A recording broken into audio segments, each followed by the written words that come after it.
We learn way more about the future of Assassin's Creed, some interesting, exciting stuff, but also things that will not sound very appealing at first. So a ton to go over, let's go. So the current strategy moving forward will be to release a mainline game every 2 years, with smaller experiences in between. And this according to Tom Anderson at Insider Gaming, who spoke with many Ubisoft sources who are working on the franchise. So this tactic will start with Assassin's Creed codename Red, the RPG of course set in feudal Japan, that will be out at the end of this year, and Assassin's Creed Hexe will be then the mainline title after that in 2026. And by the way, I have some interesting new info on Hexe that I will discuss a bit later. But again, in between those huge releases, we will get smaller experiences, and in 2025 there will be Assassin's Creed codenamed Invictus, a new take on the Assassin's Creed multiplayer. I looked around a bit and I found that a year ago, Frederic Antoine, an associate producer on the game, posted job openings, noting that the game is made by a small team led by former senior members of successful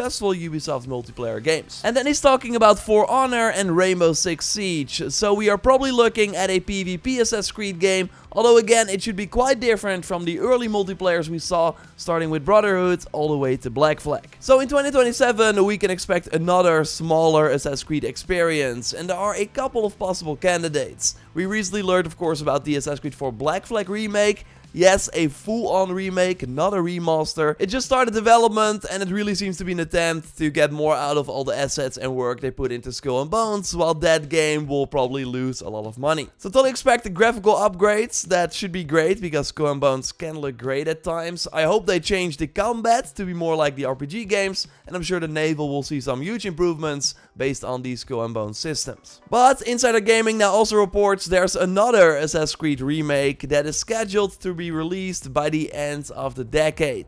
And you would think that this has to be the first game, right? As that's also the only title you cannot play on modern consoles right now. And well, French YouTuber Jonathan made a video on this news, a link to that in the video description, where he said that he heard that it's indeed an Assassin's Creed 1 remake. Now let's not take this as 100% confirmed, but it is worth noting that 2027 is the 20th anniversary of the series, so then launching a remake of the game that started it all would of course be perfect. But there are even more Assassin's Creed titles coming that I want to touch on, and they will all live on the Infinity Hub. And we now have some concrete info on what this hub will be. So of course, if you like the video so far, leaving a like would really help me out, and subscribe for everything Assassin's Creed if you haven't already. First though, a really great sponsor that makes it all happen, Unicorn Overlord, the brand new strategy RPG from Vanillaware, the developers behind 13 Sentinels, that has an 85 on Metacritic. They also made Odin's Swear that has an 87, and a game that I loved on the Vita, Dragon's Crown, that has an 82 on Metacritic, and Unicorn Overlord launches March 8 and is shaping up to be another banger. Loving the art style, especially during the battles. So in this game you explore a huge world and have to assemble an army to liberate 5 kingdoms, and throughout the story you can choose to recruit or kill people, form alliances. There are over 60 unique characters that all have their strengths and weaknesses. There's 40 to 50 hours of gameplay with a demo out right now, with your progress carrying over to the full game. So totally try that free demo right now on Switch, PlayStation 4 or 5 or Xbox Series. Find a special link in the video description, that would really support the channel as well. And after playing the demo, I at least can't wait for the full release. So thanks again to Atlas for sponsoring the video, and now let's get back into it. So yes, Assassin's Creed Infinity. Starting with Red, all the Assassin's Creed experiences will live on this platform. Insider Gaming was able to see demo footage that shows the user going from the Infinity Hub to Assassin's Creed Red within just a few seconds, picking up where they left off, rather than having to boot up the game individually after falling back to the hub. Like, I really think Infinity is going to be very similar to the Call of Duty HQ, where we can also see all the different games, can then choose to play any of the modes, and jump into the action.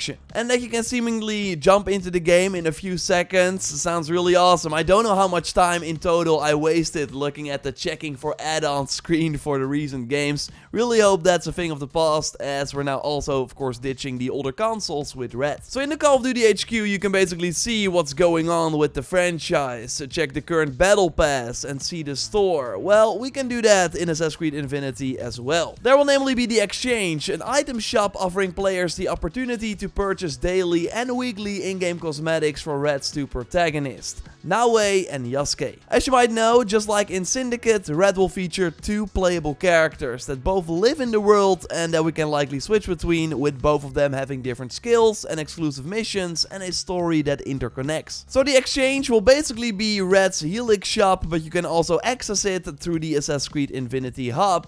They're only doing it different this time. They're going for the Skull and Bones approach. So instead of having a full Helix store with items that will always be there from day one, in Skull and Bones they only have a rotating daily and weekly selection. So if you want to get that outfit or cosmetic that you see, you have to buy it before the timer hits 0. In Skull and Bones they say that the item might come back later, but yeah, it might also not come back later. So they're trying to create some FOMO here. We see it in other games as well, like Fortnite. It seems like Assassin's Creed will have this moving forward as well. And we now also learned about the synchronization feature that allows players to access projects for each protagonist of Red. To explain them in their simplest form, projects are mini battle passes with a narrative behind them, offering players the ability to earn cosmetic rewards. And I'm really not surprised by this. I even did a poll for Valhalla back in 2020 talking about a battle pass after they basically confirmed seasons for that game. So I think it's a long time coming. And I totally get it. It might not sound like a good thing, but I don't immediately want to jump to conclusions and first see what this battle pass will be. Like, we can already do dailies and weeklies for Reda in Valhalla, and we have the weekly Ubisoft Connect challenges. So what if these now instead work towards a battle pass that can give us rewards instead? What I am really worried about though is that a Sargon or Reda shop with a weekly selection where you can get these Helix items for free will not work if the whole idea is that these Helix items are only available for 1 week. And while it was totally not perfect, it was a nice way to get access to these items without paying, and it would really suck if we lose a system like that. Like, I would totally campaign against that, and I hope you help with that, but we will see when we get there. But yeah, this all has to do with Red, again, coming out later this year, but these things will probably not apply to Hexe that we get in 2026, because while it should still be an open world game, it will not be an RPG, said the Assassin's Creed boss Marc-Alexis Cote to IGN. In this interview, he also noted that Hexe will mark the start of a less formulaic period for the series, so it should really be a new way to experience the Assassin's Creed franchise, and I really hope they can deliver on that. But we now got some extra info thanks to Tom Henderson at Insider Gaming. He namely notes that Hexe should be the darkest Assassin's Creed game ever. And while it has not been officially discussed, we all expect this game to be set during the 30 Years' War in the 16th century in Germany,